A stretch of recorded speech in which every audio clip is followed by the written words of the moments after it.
ब्रह्मा, रुद्र, इंद्र, वरुण तथा मरुदगण दिव्य स्तोत्रों द्वारा जिन परमात्मा की स्तुति करते हैं, सामवेद के मर्म को जानने वाले ऋषि मुनि अंग पद क्रम और उपनिषदों के सहित वेदों के द्वारा जिन परमात्मा का गायन करते रहते हैं, योगी जन ध्यान के द्वारा चित्त को स्थिर करके जिनका दर्शन करते रहते हैं, इतना सब कुछ करने पर भी देवता, असुर तथा अन्य कोई भी जिनके वास्तविक स्वरूप का पूर्ण ज्ञान प्राप्त करने में असमर्थ हैं, उन स्वयं प्रकाशमान परमेश्वर को हमारा नमस्कार है। हे राजा परीक्षित, तुमने यह अति उत्तम प्रश्न किया है। इससे तुम्हारे कल्याण के साथ साथ दूसरों का कल्याण भी अवश्य होगा। तुम्हारा यह प्रश्न श्रवण कीर्तन आदि सबसे उत्तम है। इसी कारण हे राजेंद्र, योगी जन तुम्हारे जैसे प्रश्न का अति आदर करते हैं। मनुष्य सदा सांसारिक माया जाल में फंसे रहते हैं। उन्हें अपने जन्म लेने का वास्तविक लाभ प्राप्त नहीं होता है। वे सदा घरेलू उद्योगों में फंसे रहते हैं। ऐसे लोगों की आयु व्यर्थ ही व्यतीत हो जाती है। उनका दिन काम धंधों में, रात्रि नींद तथा स्त्री प्रसंग में कट जाती है। समस्त जीवन हाय हाय और कुटुंब के पालन में व्यतीत हो जाता है। वे अज्ञानी मनुष्य स्त्री, पुत्र, शरीर, धन संपत्ति, संबंधियों आदि को अपना प्रिय मान बैठते हैं, किंतु वास्तव में ऐसा नहीं है। वे मूर्ख उनमें पागल की भांति रम जाते हैं। उन्हें अपनी मृत्यु का तनिक भी ध्यान नहीं होता है और अंत में मृत्यु का ग्रास होकर चले जाते हैं। हे राजा परीक्षित, ऐसे मनुष्यों के लिए सहस्त्रों ज्ञान की बातें सुनने और कहने योग्य हैं। संपूर्ण बातें तुम्हारे इस प्रश्न के अंतर्गत ही हैं। हे राजा परीक्षित, मृत्यु से अभय होने के लिए सर्वशक्तिमान सब भूतों के स्वामी भगवान श्री कृष्णचंद्र की लीला कथाओं का श्रवण, कीर्तन तथा स्मरण मनुष्य को करना चाहिए। यही मनुष्य जीवन से सार युक्त है तथा मनुष्य जन्म लेने का यही एकमात्र सार है कि भक्ति से, ज्ञान से और धर्म से अपने जीवन को ऐसा उत्तम भगवत निष्ठ बना लें कि अंतकाल में मृत्यु के समय भगवान श्री कृष्णचंद्र का स्मरण बना रहे। मनुष्य जीवन ग्रहण करने का केवल एकमात्र यही तात्पर्य है। हे राजा परीक्षित, संपूर्ण बड़े बड़े ऋषीश्वर और मुनीश्वर जिन्हें निर्गुण स्वरूप की प्राप्ति हो चुकी है, वे भी भगवान के श्रवण कीर्तन में निरंतर लीन रहते हैं। मैं तुमको उस उत्तम वेद तुल्य भगवत स्वरूप महापुराण को सुनाऊंगा जिसे मैंने अपने पिता श्री वेदव्यास जी से द्वापर के अंतकाल में श्रवण करके पूर्ण अध्ययन किया था। वह श्रीमद् भागवत महापुराण संपूर्ण वेदों, उपनिषदों और शास्त्रों का सार है। हे राजन, मैं स्वयं निर्गुण रूप भगवान को ही उपासना करता हूँ, किंतु फिर भी भगवान श्री कृष्णचंद्र की अमृत रूपी लीलाओं ने मेरे चित्र को बलपूर्वक अपनी ओर खींच लिया है। इसी कारण से मैंने इस उत्तम महापुराण का सांगोपांग अध्ययन किया है। हे परीक्षित, तुम उन्हीं भगवान श्री कृष्णचंद्र के परम भक्त हो। इसी कारण मैं तुम्हें उनकी अमृतमयी कथा का पान कराऊंगा। उस कथामृत का पान करने के पश्चात मनुष्य की फिर इस लोक और परलोक में किसी वस्तु की इच्छा नहीं रहती है। संपूर्ण शास्त्रों का केवल यही निचोड़ है कि ज्ञानियों, ऋषियों, मुनियों तथा स्नातकों आदि सभी को भगवत नाम संकीर्तन प्रेम से करना चाहिए। संपूर्ण जप, तप, कर्म, योग, साधन, यज्ञ इत्यादि की अपेक्षा केवल नाम संकीर्तन ही विशेष महत्व रखता है। हे परीक्षित, अज्ञानवश मनुष्य अपनी आयु को व्यर्थ की बातों में व्यतीत कर देता है, जबकि उस आयु से उसे कोई भी लाभ नहीं है। महत्वपूर्ण जीवन वही है तथा जन्म लेने का सच्चा लाभ उसी को प्राप्त होता है जो 2 घड़ी भगवान के नाम संकीर्तन, कथा श्रवण आदि में व्यतीत किया करता है। हे राजन, राजा षटवांग ने भगवान के नाम संकीर्तन का सहारा लेकर केवल 2 घड़ी में ही मोक्ष प्राप्त किया था। हे परीक्षित, तुम्हारे लिए तो अभी 7 दिन की अवधि जीवन में शेष है। इतने काल में तो तुम अपने कल्याण के लिए सब कुछ कर सकते हो। मनुष्य को मृत्यु के आने पर भयभीत तथा व्याकुल नहीं होना चाहिए। उस समय अपने ज्ञान से वैराग्य लेकर संपूर्ण ममता को त्याग कर देना चाहिए।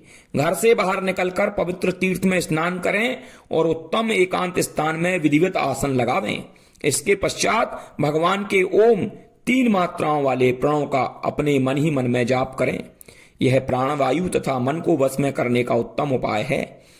अपने इंद्रियों को वश में करके उन्हें सांसारिक विषय वासनाओं से हटा लेना चाहिए और इस प्रणव ओम का निरंतर जाप करते रहना चाहिए। चंचल मन को दीपक की लौ के समान स्थिर कर देना चाहिए। यदि वह इधर उधर दौड़े तो उसे बुद्धि द्वारा रोक लेना चाहिए। तत्पश्चात चित्त को स्थिर करके भगवान के स्वरूप में से किसी एक अंग का ध्यान करना चाहिए। इसी प्रकार भगवान के एक अंग का ध्यान करके उनके संपूर्ण स्वरूप में मन को लीन कर देना चाहिए। फिर किसी भी विषय वासना का चिंतन न करते हुए उसी में तल्लीन रहना चाहिए। जब इस प्रकार ध्यान करते करते मन भगवत प्रेम के आनंद में पूर्ण भर जाता है, तब उसे एक अनोखे आनंद का अनुभव होने लगता है। फिर उसका चित्त वहां से हटने को नहीं करता है। यदि भगवत ध्यान के समय यह मूढ़ मन रजोगुण और तमोगुण के कारण स्थिर न रहे तो साधक को व्याकुल न होना चाहिए। धीरे धीरे धैर्य के साथ उसे अपने वश में करने का उपाय करना चाहिए। उसको अपनी धारणा लगाए रखना चाहिए। उसी योग के धारण से योगी को भगवान के दर्शन हृदय में हो जाते हैं और उसे उनकी भक्ति प्राप्त हो जाती है। राजा परीक्षित ने कहा, हे भगवान, मनुष्य के अज्ञान रूपी मैल को शीघ्र ही दूर करने वाली कौन सी धारणा है? वह धारणा किसमें की जाती है और उसके करने के क्या उपाय हैं? श्री सुखदेव जी कहने लगे, हे राजा परीक्षित, योग साधना करने वाले साधक को प्रथम अपने शरीर को वश में करने के लिए आसन की आवश्यकता होती है। उसे फिर अपनी क्रिया शक्ति को वश में करने के लिए प्राणायाम का साधन करना चाहिए। उसी के साथ साथ संपूर्ण विषय कामनाओं इच्छाओं को त्याग कर मन आदि इंद्रियों को अपने नियंत्रण में करना चाहिए। तत्पश्चात अपने मन को ज्ञान के द्वारा समझा बुझाकर चारों तरफ से इस प्रकार समेट लेना चाहिए जैसे कच्छप यानी कछुआ अपने सिर पैर आदि को समेटकर एक हो जाता है। तब मन को भगवान के सूक्ष्म स्वरूप में लगा देना चाहिए। वह साधक भगवान के विराट स्वरूप का ध्यान करे और यह समझे कि यह संपूर्ण सृष्टि, संपूर्ण तत्व, जल, वायु, अग्नि, आकाश, पृथ्वी, अहंकार और प्रकृति, इन 7 पतों से आवृत एवं संपूर्ण ब्रह्मांड विराट भगवान का ही स्वरूप है। वही इन सबको धारण किए हुए है। तत्वज्ञानी पुरुष विराट भगवान के स्वरूप का वर्णन इस प्रकार करते हैं। पाताल विराट भगवान के तलवे, रसातल उनके पंजे और पैर के तलवा, महातल उनकी एड़ी के ऊपर की गांठें, उनके पैर की पिंडलियां, तलातल उनके दोनों घुटने, सुतल उनकी दोनों जांघें, वितल और अतल तथा उनका पेडू भूलोक है। हे परीक्षित, उनकी नाभि रूपी सरोवर को आकाश मानते हैं। उन विराट भगवान की छाती को स्वर्गलोक, कंठ को महालोक, मुखार बिंदु को जनलोक तथा मस्तिष्क को तपलोक योगी जन मानते हैं। उन सहस्त्र शीश भगवान का सिर ही सतलोक माना जाता है। संपूर्ण देवता उनकी बाहु हैं। दिशाएं, कान तथा शब्द सुनने की इंद्रियां हैं। दोनों अश्वनी कुमार नासिका, चित्र तथा गंध सूंघने वाली इंद्रियां हैं। अग्नि उनका मुख है। अंतरिक्ष नेत्र हैं। सूर्य उन दोनों की ज्योति हैं। उनकी पलकें दिन और रात्रि हैं। ब्रह्मलोक उनका भ्रूविलास हैं। तालु जल और जिह्वा रस हैं। भगवान का मस्तिष्क वेद और दाढ़ें यम हैं। स्नेह दांत हैं तथा उनकी मधुर मुस्कान जगत को मोहित करने वाली माया है। ऊपर का ओंठ लज्जा तथा नीचे का ओंठ लोभ है। उनके स्तन धर्म और पीठ अधर्म हैं। उनकी मूत्रेंद्रियां प्रजापति ब्रह्मा हैं। अंडकोश मित्रा वरुण है तथा कोक समुद्र हैं। उनकी हड्डियां पर्वत है तथा उनकी नाड़ियां नदियां हैं। वृक्ष उन विराट भगवान के रोम और यह वायु उनका श्वास है। उनकी चाल गति है तथा गुणों का चक्कर उन विराट भगवान की कीड़ा है। हे राजन, उनके केस बादल हैं। संध्या उनका वस्त्र है। मूल प्रकृति उनका हृदय है तथा चंद्रमा मन है। महत्व उन विराट भगवान का चित्त है तथा रुद्रदेव अहंकार हैं। वन्य पशु उनकी कमर हैं तथा हाथी घोड़े व खच्चर विराट भगवान के नख हैं। भांति भांति के पक्षीगण उनकी कलाएं हैं। बुद्धि मन है और मनुष्य भगवान का निवास स्थान है। अप्सरा, चरण, गंधर्व आदि उनके स्वर हैं। दैत्य राक्षस उनके वीर, ब्राह्मण मुखारविंद, क्षत्रिय बाहुएं यानी भुजाएं, वैश्याएं, जंघाएं तथा शूद्र उनके चरण हैं। संपूर्ण बड़े बड़े यज्ञ जो देवताओं के निमित्त किए जाते हैं वे उन विराट भगवान के कर्म हैं। हे राजा परीक्षित, मैंने तुम्हें विराट भगवान के स्थूल शरीर का ज्ञान कराया है। इसके अतिरिक्त और कुछ नहीं है। बुद्धि से मन को वश में करके इसी विराट स्वरूप को भगवान में लगाकर उन्हीं सच्चिदानंद घन परमात्मा का ध्यान करना चाहिए।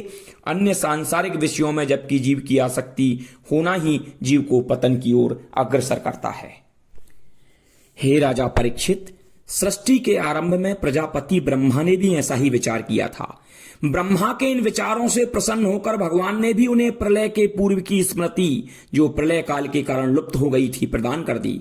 अपनी पूर्व स्मृति को पाकर ब्रह्मा की बुद्धि निश्चित हो गई, उनकी दृष्टि अमोघ हो गई, उनको भगवान की लीलाओं तथा उनके ईश्वरत्व का पूर्ण ज्ञान हो गया। उन्होंने उसी ज्ञान के द्वारा संसार की पुनः सृष्टि कर दी। हे राजा परीक्षित, वेदों का अर्थ अति रहस्यमय है। उनके अर्थ को ना समझकर बहुत से प्राणी स्वर्गादि के प्राप्ति के चक्कर में फंस जाते हैं। जीव स्वर्गवादी लोगों की प्राप्ति के कल्पनाओं में भटकता है, उसे कहीं भी सच्ची शांति तथा सुख नहीं प्राप्त होता। अतः ज्ञानी पुरुषों को चाहिए कि वे सांसारिक वस्तुओं की उतनी ही चाह करें जितनी उन्हें आवश्यकता है। सब वस्तुओं को निस्सार समझकर उनमें लीन न होवें। यदि भाग्यवश वे वस्तुएं अनायास ही प्राप्त हो जाती हैं तो उनके अधिक उपार्जन का प्रयत्न न करें। जैसे पृथ्वी शयन के लिए मिलती है तो पलंग प्राप्ति का प्रयत्न न करें। यदि भुजाएं सिर के नीचे लगाने के लिए मौजूद हैं तो तकिया की कोई आवश्यकता नहीं है। जब अंजलि से बर्तनों का काम चल सकता है तब बर्तन जुटाने की आवश्यकता नहीं है। वृक्ष की छाल से वस्त्रों का काम चल सकता है, मार्ग में पड़े हुए चिथड़ों से काम चल सकता है, वृक्ष के फल फूलों पत्तों से भूख मिट सकती है, जल पीने के लिए नदियां हैं, रहने के लिए गुफाएं विद्यमान हैं, तब महल बनाने की क्या आवश्यकता है। जब भगवान अपने शरण में आए हुओं की रक्षा करते हैं तब किसी भी धनिक के पास अपनी रक्षा की याचना करने की आवश्यकता नहीं है। इस प्रकार विचार करके अपनी संपूर्ण विषय भोगों से चित्त को हटा लेना चाहिए और व्यर्थ की वस्तुएं संकलन करने में अपने को समय नष्ट न करके भगवत भजन में चित्त को लगा देना चाहिए। हे बेटा, हे राजा परीक्षित, अब मैं तुम्हें भगवान के स्थूल और सूक्ष्म स्वरूप की धारणा बताता हूं। बहुत से साधक लोग अपने हृदय आकाश में भगवान के स्वरूप का चिंतन इस प्रकार करते हैं कि भगवान 4 भुजा धारण किए हुए हैं, जिनमें शंख चक्र गदा पद्म हैं। इनके मुख पर मंद मंद मुस्कान झलक रही है, कमलवत नेत्र हैं, कमल पुष्प के समान पीला वस्त्र पहने हुए हैं, विशाल भुजदंडों में रत्न जटित बाजूबंद हैं, सिर पर अति सुंदर रत्न जटित मुकुट शोभायमान हैं, कानों में कुंडल तथा कंठ में कौस्तुभ मणि है और वक्षस्थल पर श्रीवत्स का चिन्ह तथा वनमाला शोभायमान है। योगियों के खिले हुए सहस्त्र दल वाले हृदय कमल पर उनके चरण विराजमान हैं। भगवान के बाल चिकने व घुंघराले हैं, उनके संपूर्ण अंग प्रत्यंग आभूषणों से सुशोभित हैं और वे अपनी मंद मंद मुस्कान से भक्त की ओर देख रहे हैं। जब तक साधक का मन स्थिर न हो जावे तब तक भगवान के उसी मोहिनी रूप का ध्यान करना चाहिए। साधक की ज्यों ज्यों बुद्धि तथा मन भगवत भक्ति में लगती जावेगी त्यों त्यों ही उसका चित्त स्थिर होता जावेगा। जब तक साधक को भगवान के एक एक अंग का ठीक ठीक ध्यान न होने लगे तब तक वह नित्य नियम से इसी प्रकार भगवान के स्थूल शरीर का चिंतन करता रहे। भगवान दृष्टा हैं, उन्हीं के सगुण और निर्गुण दोनों रूप हैं। हे राजा परीक्षित, जब योगी अपने शरीर को त्यागना चाहें तब देश काल का कोई विचार न करें। वह सुख के साथ एक आसन से बैठकर अपनी संपूर्ण इंद्रियों को वश में कर लें। तत्पश्चात अपनी शुद्ध बुद्धि से मन को वश में करें। तब मन और बुद्धि को जीव में और क्षेत्रज्ञ को अंतरात्मा आत्मा में यानी ईश्वर में विलीन कर दें। इस प्रकार परमात्मा में विलीन होकर साधक शांत हो जाए। इतना कर लेने पर भी साधक को कुछ करना शेष नहीं रहता। उस समय वह सत रज तम इन तीनों गुणों से मुक्त हो जाता है। अहंकार, महतत्व तथा प्रकृति का अस्तित्व भी दूर हो जाता है। उस समय उसे काल भी कृषित करने में असमर्थ होता है। योगी जन परमात्मा के अतिरिक्त संपूर्ण पदार्थों को त्याग देते हैं। वे शरीर से संबंध रखने वाले संपूर्ण पदार्थों का त्याग करके भगवान के स्वरूप में आसक्त हो जाते हैं। भगवान का यही परम पद है। शास्त्रों में ऐसा ही कहा गया है। जब योगी इतना कर ले अर्थात अपनी इंद्रियों को जीत ले तब अपनी एड़ी से गुदामार्ग को बंद करके प्राणवायु को 60 चक्र भेदन के उपाय से ब्रह्मरांध की ओर ले जावे। पहले नाभि चक्र में स्थित वायु को हृदय चक्र में स्थित करे, फिर वहां से उदान वायु की सहायता से वक्ष स्थल में विशुद्ध चक्र में स्थित करे, फिर उस वायु को सने सने ताली मूल अर्थात विशुद्धि चक्र के अगले भाग में चढ़ावे। इसके पीछे दोनों आंखें, दोनों कान, दोनों नासिका छिद्र तथा मुख, इन 7 छिद्रों को बंद करके ताली मूल में जो वायु स्थित की गई है उसे दोनों वृक्तियों के मध्य आज्ञा चक्र में स्थित करे। यदि इस योगी को किसी अन्य लोक में विचरने की इच्छा नहीं है तो आधी घड़ी उस प्राणवायु को आज्ञा चक्र में रोककर परमात्मा में लीन हो जावे। तत्पश्चात ब्रह्मरंध्र को भेद करके इंद्रियों सहित शरीर को त्याग दे। हे राजा परीक्षित, यदि उस योगी की इच्छा किसी लोक में विचरण करने की है तो मन सहित इंद्रियों को साथ लेकर शरीर को त्याग देना चाहिए। योगी जनों का शरीर अति सूक्ष्म वायु की भांति होता है, वह सर्वत्र जा सकता है। तपस्या, योग विद्या और समाधि के द्वारा वह योगी सर्वत्र विचरण करता रहता है। कर्म बंधन के द्वारा ही प्राणी कहीं भी रोक टोक नहीं विचर सकता है। योगी जब ब्रह्मलोक को जाता है तब प्रथम वह आकाश लोक में होता हुआ अग्निलोक में पहुंचता है। वहां उसके शेष पाप नष्ट हो जाते हैं। तत्पश्चात ध्रुव के निवास स्थान शिशुमार चक्र में जाता है। वह शिशुमार चक्र ब्रह्मांड भ्रमण का मुख्य केंद्र है। तब वह प्राणी महालोक में जाता है। वहां पर ब्रह्मवेत्ता योगी जन रहते हैं। जब प्रलय काल आता है तब शेष के मुख से अग्नि निकलती है और वह नीचे के संपूर्ण लोगों को भस्म कर देती है। तब महालोक निवासी सभी योगी लोग ब्रह्मलोक में चले जाते हैं। उस महलोक में रहने वाले प्राणियों की आयु एक कल्प होती है और वहां देवता लोग ही विहार करते हैं। ब्रह्मलोक में निवास करने वालों की आयु ब्रह्मा के समान 2 परार्ध की होती है। वहां शोक, रोग, मृत्यु, जरा आदि कुछ भी नहीं है, किंतु फिर भी वहां ये प्राणी इन जन्म मृत्यु के संकट में फंसने वाले प्राणियों के दुख को देखकर दयावश दुखी रहते हैं। योगी जन अपने सूक्ष्म शरीर को पृथ्वी तल में मिला देते हैं। इस प्रकार पृथ्वी रूप से जल को और जल से अग्नि और अग्नि से वायु के आवरण को भेदता हुआ आकाश रूप आवरण को भेदता है। उस प्राणी की घ्राणेन्द्रियां अपनी गंध सहित तन्मात्रा में लीन हो जाती हैं। जिह्वाकारस तन्मात्रा में लीन हो जाता है। नेत्र रूप तन्मात्रा में लीन हो जाता है। त्वचा स्पर्श तन्मात्रा में लीन हो जाती है। कान रोम तन्मात्रा में लीन हो जाते हैं। तब संपूर्ण कर्मेंद्रियां अपनी अपनी तन्मात्राओं में लीन होकर सूक्ष्म शरीर को प्राप्त करती हैं। प्राणी इस प्रकार पंचभूतों से बने हुए स्थूल शरीर से सूक्ष्म आवरणों में लीन हो जाता है। तब वह अहंकार में लीन हो जाता है। उसमें वह अपने सूक्ष्म भूतों को भी तामस अहंकार में लीन कर देता है, अपनी इंद्रियों को राजस अहंकार में लीन कर देता है और मन सहित सब इंद्रियों के स्वामी देवताओं को सात्विक अहंकार में विलीन कर देता है। तत्पश्चात वह महतत्व में प्रवेश करता है। इसके पश्चात संपूर्ण गुणों के लय स्थान प्रकृति में लय हो जाते हैं। हे राजा परीक्षित, महाप्रलय काल में प्रकृति आवरण भी लय हो जाता है, किंतु योगी जन परमानंद में मग्न होकर आनंद स्वरूप ईश्वर में लीन हो जाते हैं। उन्हें संसार में आने की आवश्यकता नहीं होती है। हे राजा परीक्षित, इसी से ज्ञानियों ने तथा वेदों ने सदो मुक्ति और क्रम मुक्ति कही है। जो प्राणी सांसारिक विषय भोगों में लीन हैं, उनको भगवान की प्राप्ति के अतिरिक्त और कोई कल्याण में उपाय नहीं है। प्रजापति ब्रह्मा ने संपूर्ण वेदों को बड़े ध्यान से पढ़ने के पश्चात यही निश्चय किया कि सच्चिदानंद घन परमात्मा के प्रति भक्ति और प्रेम होना ही सर्वोत्तम धर्म है। संपूर्ण प्राणियों तथा भूतों में भगवान श्री कृष्ण ही आत्मा के रूप में विराजमान हैं। इसलिए हे राजा परीक्षित, मनुष्य को सर्वदा सब स्थितियों में अपनी शक्ति के अनुसार भगवान श्री कृष्णचंद्र की कथाओं का श्रवण, कीर्तन और स्मरण करना चाहिए। उससे विषय वासनाओं के संपूर्ण विषैले मैल धुल जाते हैं और भगवान की प्राप्ति हो जाती है। हे राजा परीक्षित, अब मैं तुम्हें अलग अलग कामनाओं को पूर्ण करने की विधि का वर्णन करता हूं। जो साधक ब्रह्म तेज चाहता है उसे बृहस्पति की पूजा करना चाहिए। जो शक्तिशाली बनने की इच्छा रखता है वह इंद्र की पूजा करे। जो संतान का इच्छुक है उसे प्रजापति की पूजा करना चाहिए। जिसे लक्ष्मी की इच्छा है वह माया देवी की पूजा करे। जो तेज का इच्छुक है वह अग्नि देवी की पूजा करे। जो धन चाहता है वह वसुओं की पूजा करे और जो वीरता का इच्छुक है उसे एकादश रुद्रों की पूजा करना चाहिए। जो अन्न की इच्छा रखता हो वह आदित्य की पूजा करे। जो स्वर्ग के इच्छुक हो वह देवताओं की पूजा करे। जो राज्य की लालसा करता हो उसे विश्व देवों की पूजा करना चाहिए। प्रजा को बस में करने की इच्छा से साधु देवों की पूजा करना चाहिए। आयु वृद्धि की कामना से दोनों अश्वनी कुमारों की पूजा करना चाहिए। पुष्टि प्राप्ति के लिए पृथ्वी की तथा प्रतिष्ठा की कामना के लिए पृथ्वी और आकाश दोनों की पूजा करना चाहिए। सौंदर्य प्राप्ति के लिए गंधर्वों की पूजा करे।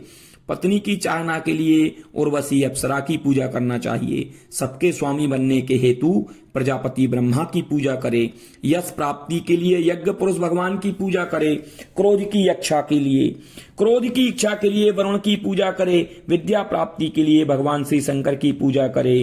पत्नी पति पत्नी में प्रेम रखने की कामना से उमा की पूजा करे, धर्म के लिए भगवान विष्णु की पूजा करे, वंश की रक्षा के लिए पितृदेवों की पूजा करे, बाधाओं से बचने के लिए यज्ञों की पूजा करे, बलिष्ठ होने के लिए मरुदगणों की तथा राज्य प्राप्ति के लिए मनवंतरों के स्वामियों की, अभिचार के हेतु निस ऋतु की पूजा करे, ऐश्वर्य के लिए चंद्रमा की तथा निष्काम भक्ति के लिए भगवान नारायण की पूजा करना चाहिए। जो मोक्ष का अभिलाषी है उसे तो केवल भगवान की पूजा करना चाहिए। संपूर्ण उपासकों को अपनी भलाई के लिए भगवान की उपासना से बढ़कर और कोई उपासना नहीं है। भगवान की उपासना करने से उपरोक्त संपूर्ण देवताओं की निधियां स्वयं ही प्राप्त हो जाती हैं, अनायास ही प्राप्त हो जाती हैं। हे सूत जी, राजा परीक्षित ने सर्वज्ञ भगवान श्री सुखदेव जी से और क्या पूछा। हे सूत जी, आप भगवत भक्त हैं, आपकी बाल क्रीड़ाएं भी भगवत भक्ति में ही होती थीं। श्री सुखदेव जी भी भगवानमय हैं। जिन संत पुरुषों का भगवान में इतना विशुद्ध प्रेम है, उनकी कथाएं अवश्य सांसारिक प्राणियों के लिए हितकर होंगी। जिस मनुष्य ने अपने कानों से भगवान श्री कृष्ण की लीला कथाएं कभी नहीं सुनी, उस मनुष्य ने व्यर्थ ही पृथ्वी पर भार रूप होकर कुत्ते, सूंगर, गधे से भी बुरा जन्म व्यतीत किया है। हे सूत जी, जिन कानों में भगवान श्री कृष्ण की कथाएं नहीं पहुंची हैं, वे बिल के सदस्य हैं। जिस जिह्वा ने भगवान का कीर्तन नहीं किया, वह मेंढक की जिह्वा के समान है। जो शीश भगवान श्री कृष्णचंद्र के चरणों में नहीं झुका, वह केवल शरीर के लिए एकमात्र बोझ है। जो हाथ भगवान श्री कृष्णचंद्र की पूजा में रत नहीं रहते, वे आभूषणों से सुसज्जित होते हुए भी बेकार हैं। जो आंखें भगवान श्री कृष्णचंद्र के दर्शनों से हीन है, वे व्यर्थ हैं। जो पग भगवान के लीला स्थान तथा तीर्थों में नहीं जाते हैं, वे वृक्षों से भी अधिक गए बीते हैं। जिस पापात्मा मनुष्य ने भगवान की ब्रजभूमि तथा उनके भक्तों के चरणों की धूलि अपने सिर पर धारण नहीं की है, वह जीवित होते हुए भी मरे के समान है। जिसने कभी तुलसी की सुगंधि प्राप्त नहीं की है, जिसने भगवान की मंगलमयी कथाओं का श्रवण कीर्तन नहीं किया है, उसका हृदय ब्रज के समान है। भगवत कथा श्रवण के समय उनके प्रेम उद्योग में जिसके नेत्रों में आंसू नहीं झलकते हैं, जो पुलकायमान नहीं होता है, उसका जन्म व्यर्थ है। इसलिए हे सूत जी, आप हमें कृपा करके वह कथा सुनाइए जो राजा परीक्षित ने श्री सुखदेव जी से पान की थी। श्री सुखदेव जी के रहस्यमय भगवत भक्ति में सने हुए वचनों को सुनकर राजा परीक्षित ने अपने मन को भगवान के चरणों में लगा दिया। वे निश्चल बुद्धि से एक आसन लगाकर बैठ गए। उन्हें ग्रह संबंधी कोई चिंता नहीं थी, क्योंकि पत्नी, पुत्र, राज्य को सबका भार भाई बंधुओं पर सौंप दिया था। उन्हें जो कुछ थोड़ी सी ममता थी, वह भी श्री सुखदेव जी की कृपा से त्याग दी। उन्हें अपना मृत्यु समय मालूम था, इसलिए उन्होंने संपूर्ण सांसारिक विषय वासनाओं से मोह हटा लिया था।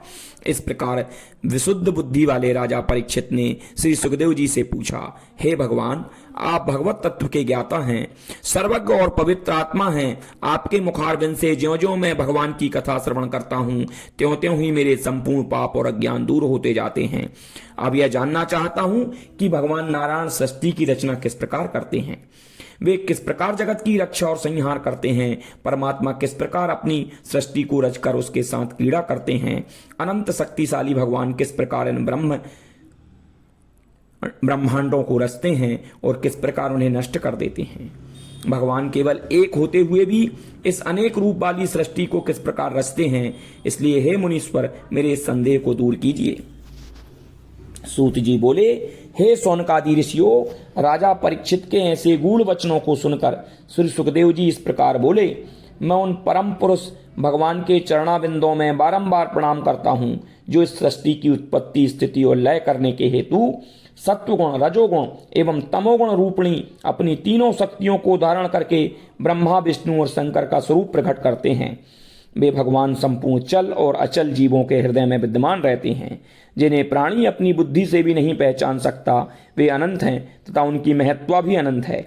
हम बारंबार उनको नमस्कार करते हैं, जो भक्तों के कष्टों को दूर करने के लिए, दुष्टों की शक्ति को रोकने के लिए बारंबार अवतार धारण करते हैं। ऐसे परम ऐश्वर्यशाली भगवान श्री कृष्णचंद्र, जो सर्वदा अपने गोलोक धाम में विहार करते हैं तथा जो ब्रह्म रूप हैं, जिनके नामों का कीर्तन, श्रवण, स्मरण, दर्शन, पूजन तथा वंदन जगत के प्राणियों के पापों को इस प्रकार जलाकर भस्म कर देते हैं, जिस प्रकार अग्नि रुई के ढेर को जला देती है।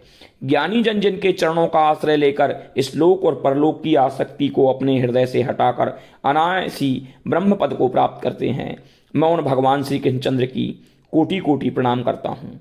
बड़े बड़े तपस्वी, मनुष्वी, योगी, मंत्रवेत्ता, ब्रह्मचारी, सदाचारी, यज्ञ करने वाले, दानी अपनी कामनाओं को तथा अपने सर्वस्व को जब तक उन भगवान श्री कृष्णचंद्र के चरणों में नहीं लगा लेते, तब तक अर्पण नहीं कर देते, तब तक उनका कल्याण नहीं होता। भगवान के चरणों में आत्मसमर्पण कर देना ही कल्याणकारी मार्ग है। बड़े बड़े घोर पापी और नीच जिनके चरणों में आने से सहज ही मोक्ष को प्राप्त कर चुके हैं, उन्हीं भगवान को मेरा बारंबार नमस्कार है। जो भगवान श्री कृष्णचंद्र ज्ञानियों की आत्मा, भक्तों के ईश्वर, कर्म करने वालों के निमित्त वेद तथा धार्मिकों के हेतु धर्म एवं तपस्या करने वालों के लिए तप रूप हैं, उनके ब्रह्म स्वरूप का ध्यान ब्रह्मा, शंकर जी आदि समस्त देवतागण करते रहते हैं। उनके चिंतन में ही सर्वदा रत रहते हैं।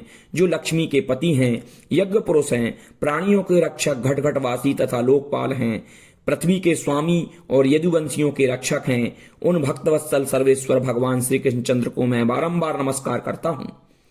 जिन भगवान श्री कृष्णचंद्र ने ब्रह्मा के हृदय में उनकी पूर्व स्मृति जगा दी और जिन्होंने सांगोपांग वेद को अपने मुख से प्रकट किया, वे ज्ञान के उत्पन्न करने वाले भगवान श्री कृष्णचंद्र जी मेरे हृदय में विराजमान हूं।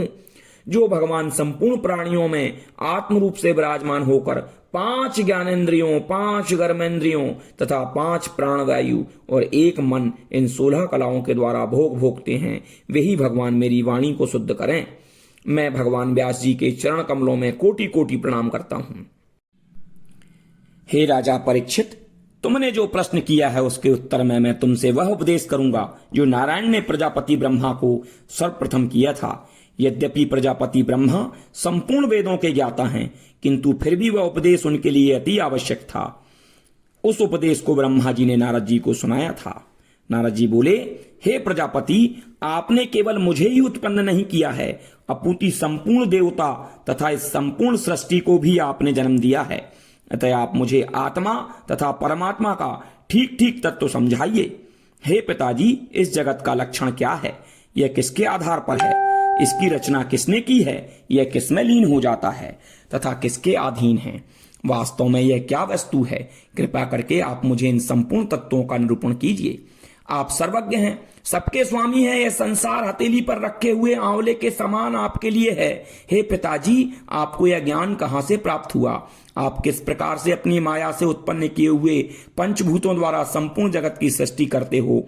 इस जगत को उत्पन्न करने पर भी आप में कोई विकार उत्पन्न नहीं होता है। आप सृष्टि के रचयिता होते हुए भी फिर आप किसकी तपस्या करते हो? आपसे भी बड़ा कौन है? इस तत्व को आप ठीक ठीक समझाइए।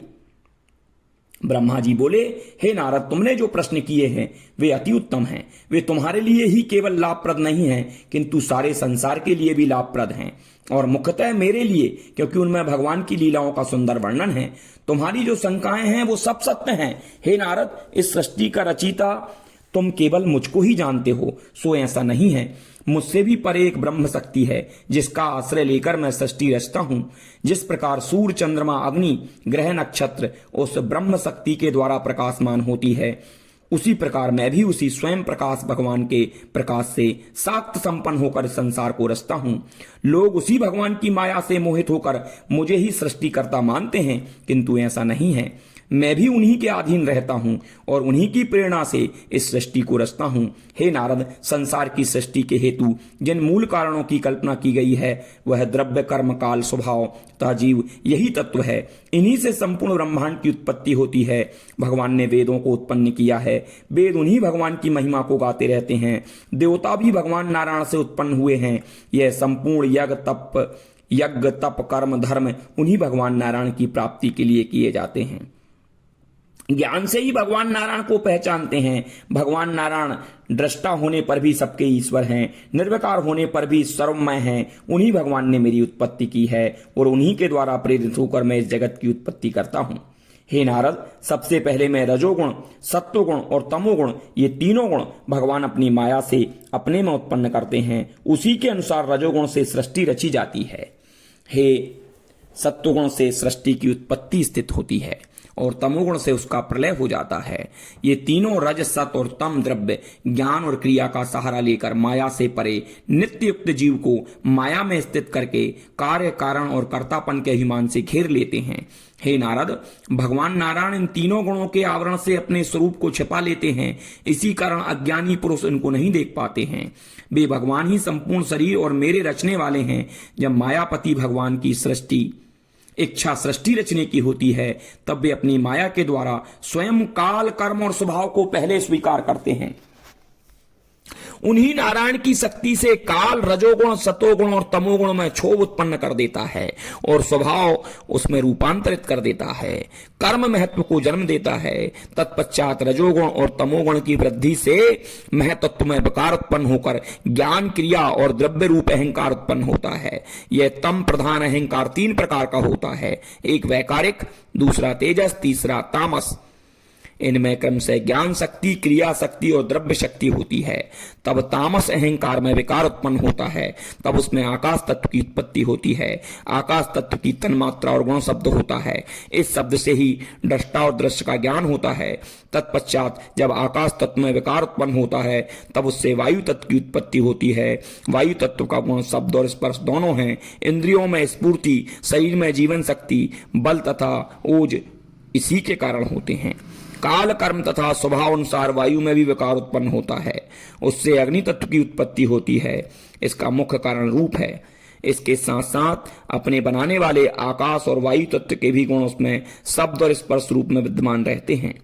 अग्नि के विकार से जल उत्पन्न होता है। उसका मुख्य गुण रस है तथा उसके उत्पन्न करने वाले आकाश, वायु और तेज के भी गुण शब्द, स्पर्श और रूप इसी में विद्यमान हैं। जल के विकार से पृथ्वी की उत्पत्ति होती है। इसका मुख्य गुण गंध है तथा इसके कारण तत्वों के गुण शब्द, स्पर्श, रूप तथा रस ये भी इसमें विद्यमान रहते हैं। इस प्रकार प्रत्येक तत्व में उसका मुख्य गुण तथा उसके उत्पन्न करने वाले तत्वों का गुण भी उसमें विद्यमान रहता है। वैकारिक अहंकार से मन तथा इंद्रियों के अधिष्ठान के 10 देवताओं की उत्पत्ति होती है, जिनके नाम इस प्रकार हैं: दिशा, वायु, सूर्य, वरुण, अश्वनी कुमार, अग्नि, इंद्र, विष्णु, पितृ तथा प्रजापति। तेजस अहंकार में जब विकार उत्पन्न होता है, उससे 5 ज्ञानेंद्रियां श्रोत, त्वचा, घृणा, नेत्र तथा जिह्वा उत्पन्न होती हैं तथा 5 कर्मेंद्रियां मुख, हाथ, पाद, मूत्रेंद्रियां तथा गुदा की सृष्टि होती है। तेजस अहंकार से ही बुद्धि और प्राण की उत्पत्ति होती है। हे नारद, जिस समय यह संपूर्ण तत्व अलग अलग थे, तब तक ये सृष्टि रचना नहीं कर सकते थे और ना शरीर की ही रचना कर सकते थे। जब परमात्मा ने अपनी शक्ति के द्वारा प्रेरित करके इनको परस्पर मिला दिया, तब इन तत्वों ने कार, कारण और स्वभाव स्वीकार करके इस संपूर्ण विश्व की रचना कर दी। उसी को ब्रह्मांड भी कहते हैं। ब्रह्मांड रूपी अंडा 1 सहस्त्र वर्ष तक जल में ही स्थित रहा। फिर काल, कर्म और स्वभाव को ग्रहण करने वाले भगवान ने उसमें प्राण डाल दिए। उसी अंडे को तोड़कर विराट भगवान निकले, जिनकी जंघा, चरण, भुजाएं, नेत्र, मुख तथा सिर सहस्त्रों हैं। ज्ञानी उपासना के हेतु उन संपूर्ण लोकों की स्थिति उन्हीं विराट भगवान में मानते हैं। उनके कटी भाग के नीचे के अंगों में सप्त पाताल तथा ऊपर के अंगों में सप्त स्वर्गों की कल्पना करते हैं। इन विराट भगवान का मुख ब्राह्मण, क्षत्रिय, भुजाएं उरुवैश्य, पैर शूद्र माने जाते हैं। नाभि में भुवलोक, हृदय में स्वर्गलोक, वक्षस्थल में महलोक, कंठ में जनलोक, दोनों स्थानों में तपलोक तथा मस्तक में सत्यलोक की स्थिति है। कटी में अतल, उरुओं में बतल, घुटनों में सुतल, जांघों में तलातल, एड़ी की गांठों में महातल, पंजे में रसातल तथा तलवों में पाताल लोक की स्थिति मानी जाती है। विराट भगवान के संपूर्ण अंगों में लोकों की स्थिति है। हे नारद, विराट भगवान के मुखारविंद से वाणी तथा अग्नि की उत्पत्ति हुई है। गायत्री, तुष्टुप, अनुष्टुप, डाष्टिक, वहती, पंक्ति तथा जगती में 7 छंद विराट भगवान की 7 धातुओं से उत्पन्न हुए हैं। अन्न, रस, रसना तथा उसके अधिष्ठाता वरुण देवता विराट भगवान की जीभ से प्रकट हुए हैं। 5 प्राण वायु, अपान, व्यान, उदान तथा समान वायु विराट भगवान के नासा छिद्र से उत्पन्न हुई हैं। दोनों अश्वनी कुमार औषधियां, गंध प्राणेंद्रियों से उत्पन्न हुई हैं। नेत्रों से तेज और रूप उत्पन्न हुआ है तथा दोनों नेत्र गोलक, सूर्य और स्वर्गलोक का उत्पत्ति स्थान है। कानों से संपूर्ण तीर्थ तथा दिशाएं उत्पन्न हुई हैं। श्रोतेंद्रियों से शब्द तथा आकाश की उत्पत्ति हुई है। संपूर्ण यज्ञ, वायु तथा स्पर्श उनकी त्वचा से उत्पन्न हुए हैं। वृक्ष, औषधि, कुश उनके रोमों से उत्पन्न हुए हैं। बिजली, बादल, पत्थर, लोहा आदि संपूर्ण यज्ञ उनके केसों तथा नखों से उत्पन्न हुए हैं। भुजाओं से लोकपाल उत्पन्न हुए हैं। भुआ स्वहा तीनों लोक उनके चलने से उत्पन्न हुए हैं। भगवान विराट पुरुष का लिंग स्थान प्रजापति, वीर तथा सृष्टि का आश्रय स्थान है। उनकी 5 इंद्रियां यम पितृ की उत्पत्ति का स्थान है। गुदाद्वार हिंसा, निशस्त्री मृत्यु और नरक का उत्पन्न करने का स्थान है। विराट भगवान की पूजा पराजय, पीठ पराजय तथा अधर्म का स्थान है। नाड़ियों से नदियों की उत्पत्ति हुई है। हड्डियों से पहाड़ों की उत्पत्ति हुई है। हे नारद, मैं शंकर तथा तुम्हारे भाई सनकादिक धर्म देवता, दैत्य, मनुष्य, नाग, पक्षी, स्वदेज, अंडज, जरायुज आदि सभी प्राणी, पितर, सिद्ध, नाग, आकाश आदि संपूर्ण भूत, नक्षत्र, ग्रह आदि सब विराट भगवान से ही उत्पन्न हुए हैं। वे स्वयं प्रकाश विराट भगवान ही संपूर्ण ग्रह, नक्षत्रों तथा भूतों को प्रकाशित करते हैं। वे संपूर्ण लोक, भूत, प्राणी विराट पुरुष में समाये हुए हैं तथा विराट पुरुष उनमें समाये हुए हैं। हे नारद, जनलोक, तपलोक तथा सत्यलोक में ब्रह्मचारी, वानप्रस्थ, सन्यासी रहते हैं। गृहस्थ लोक, भूलोक, आकाशलोक तथा स्वर्गलोक में रहते हैं। प्राणियों के लिए शास्त्रों में भगवत प्राप्ति के 2 मार्ग हैं, एक सकाम कर्मयोग, दूसरा निष्काम कर्मयोग। मनुष्य इन दोनों मार्गों में से किसी एक मार्ग का आश्रय लेकर भोग तथा भक्ति को प्राप्त होते हैं। हे नारद, उन विराट भगवान की नाभि से कमल उत्पन्न हुआ है और उस कमल से मेरी उत्पत्ति हुई है। जब मैं उत्पन्न हुआ तब अकेला ही था। मैंने संपूर्ण यज्ञ सामग्री तथा आवश्यक वस्तुएं, औषधियां, घृत, रस, मिट्टी, जल, सगरजू, साम यज्ञों के नाम तथा मंत्र अनुष्ठान की विधि आदि समस्त सामग्री विराट भगवान के शरीर से प्राप्त करके यज्ञ द्वारा उनका भजन किया। तदनंतर तुम्हारे भाइयों ने उन विराट भगवान की पूजा की। भगवान पुरुष प्राकृत गुणों से रहित होते हुए भी सृष्टि रचने के लिए अपनी माया से उन्हें ग्रहण कर लेते हैं। उन्हीं भगवान की इच्छा से मैं उत्पन्न होकर सृष्टि रचता हूं। विष्णु पालन करते हैं तथा शंकर प्रलय करते हैं। हे नारद, जो तुमने पूछा था उसका उत्तर मैंने तुम्हें दे दिया। हम लोग भी भली प्रकार उन्हें तत्व से नहीं जानते हैं, केवल उनकी कथा लीलाओं का ही गुणगान करते हैं। भगवान तो भक्ति से बस में होते हैं, वे अजन्मा हैं, मैं उन्हें नमस्कार करता हूँ। हे नारद, अब मैं तुम्हारे सन्मुख भगवान की उन्हीं लीलाओं का वर्णन करता हूँ जिनके श्रवण करने से संपूर्ण पाप नष्ट होते हैं और प्राणी जीवन मरण के दुख से मुक्त हो जाता है। उन्हें तुम ध्यानपूर्वक सुनो।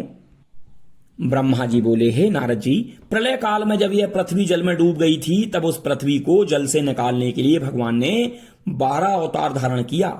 उस समय आदि दैत्य हिरणाक्ष का जल में संहार किया। उन्होंने अपनी दाढ़ों से उस दैत्य के टुकड़े टुकड़े करके मार डाला था। उसके पश्चात भगवान ने सची प्रजापति की आकृति नाम की पत्नी के गर्भ से सुयज्ञ के नाम से अवतार धारण किया। उन्होंने दक्षिणा नाम की पत्नी के द्वारा स्वयं नाम के बहुत से देवता प्रकट किए। उन्होंने देवताओं के संकट दूर किए। कष्ट हर लेने के कारण उनका नाम हरि पड़ गया। कदर्म प्रजापति की पत्नी देवहूति से कपिल नाम से भगवान ने अवतार धारण किया। उन्होंने अपनी माता देवहूति को सांख्य योग का उपदेश दिया। महर्षि अत्रि की अनसुईया नाम की पत्नी से दत्तात्रेय का अवतार हुआ, जिन्होंने यदु और सहस्त्रार्जुन को योग का उपदेश दिया। हे नारद, मैंने सृष्टि के आरंभ में अनेक लोकों की रचना के लिए घोर तप किया। उस तप से प्रसन्न होकर मेरे सन नाम के 4 पुत्र सनक, सनंदन, सनातन और सनत कुमार के रूप में अवतार धारण किया, जिन्होंने अपने उपदेशों से प्रलय काल में भूले हुए ज्ञान से मुनियों को फिर से उस प्रलय काल में भूले हुए ज्ञान को समझाया।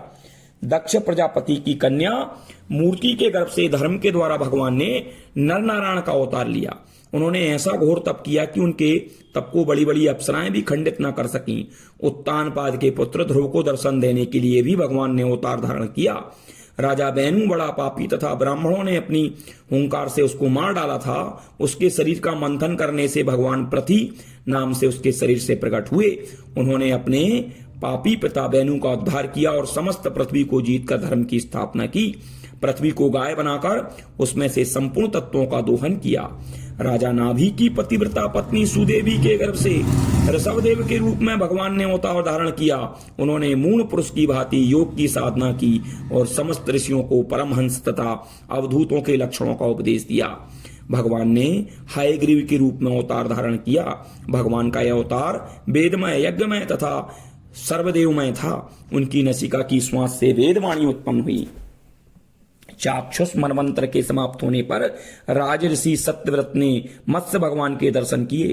राज ऋषि सत्यव्रत प्रलय काल के समय पृथ्वी रूपी नौका में बैठकर उन्हीं मत्स्य भगवान की कृपा से वेदों तथा संपूर्ण जीवों की रक्षा कर सके थे। क्षीर सागर मंथन करते समय भगवान ने कच्छप का अवतार धारण किया और मंदराचल पर्वत को अपनी पीठ पर धारण किया। हिरण्याकश्यप दैत्य का संहार करने के लिए भगवान ने नरसिंह अवतार धारण किया और प्रहलाद भक्त की रक्षा की। गज और ग्राह एक महान सरोवर में सैकड़ों वर्षों से युद्ध कर रहे थे। तब ग्राह ने गज को पानी में खींच लिया। केवल जौ के बराबर सूंड शेष रह गई थी। उसने अंत समय में अपनी रक्षा के लिए भगवान को पुकारा। तब सर्वशक्तिमान भगवान ने गज की रक्षा के लिए अवतार धारण किया था। उस गजेंद्र को उस विपत्ति से बचाया था जब राजा बलि ने अपनी महान शक्ति से देवराज इंद्र को हराकर त्रिलोकी का राज्य छीन लिया था। तब भगवान ने वामन अवतार धारण किया और राजा बलि से त्रिलोकी का राज्य लेकर इंद्र को दे दिया। उन्होंने उपेंद्र की पदवी धारण करके देवताओं की रक्षा की। हे नारद, तुम्हारी भक्ति से प्रसन्न होकर भगवान ने हंस का अवतार धारण करके तुम्हें भगवत धर्म का उपदेश दिया।